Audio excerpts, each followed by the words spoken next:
America. I'm just a few hundred feet from ground zero where a group of Muslim terrorists crashed 2 planes into the World Trade Center, killing close to 3,000 people. 9 years later, 2 groups of Muslims, the Cordoba Initiative and the American Society for Muslim Advancement, are planning to build a massive 13-story mosque right here behind me. Now, understandably, many people here in the West are concerned that this isn't an attempt to honor the families of 9/11, as the Muslims here are claiming. Instead, it may be an attempt to build a symbol of Islamic victory. Now, I have the same concern, but mine is slightly different. My concern is based, for the most part, on a photograph I saw while I was still in college. When I was in college, my best friend was a Muslim named Nabil Qureshi. Nabil showed me some photographs shortly after the September 11th attacks, and I found them quite surprising. Muslims were passing these photographs around, and Nabil thought that they were absolutely hilarious.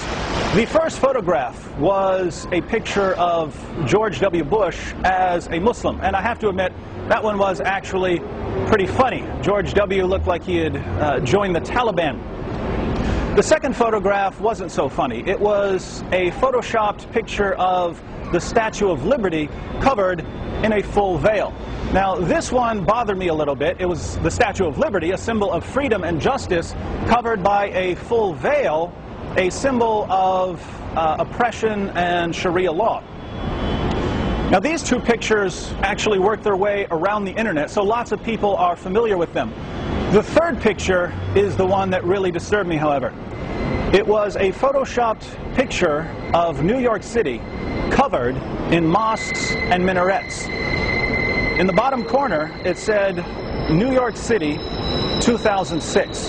The idea was that the terrorist attacks had cleared the ground for the construction of new mosques. Now, when I asked Nabil why he found this photograph so funny, he said, "Am I the only one who's dealing with this tragedy through humor?" But that really didn't work. People who dealt with 9/11 through humor made fun of the terrorists. They didn't joke about terrorist attacks clearing the way for a new Mecca. So this was when I first realized, this is when I realized for the first time that there are 2 forces at work within Western Muslims like Nabil. On the one hand, Nabil was born and raised in the United States. His father had been in the U.S. military. He loved America.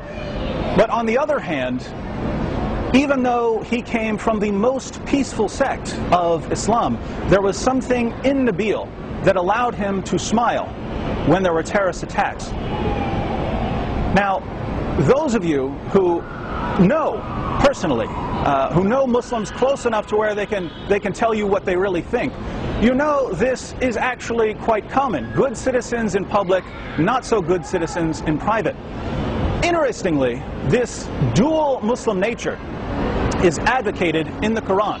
If you turn to Surah 3, verse 28, you'll see that the Qur'an says, "Let not the believers take disbelievers as their friends in preference to believers. Whoso doeth that hath no connection with Allah, unless it be that ye but guard yourselves against them, taking as it were security."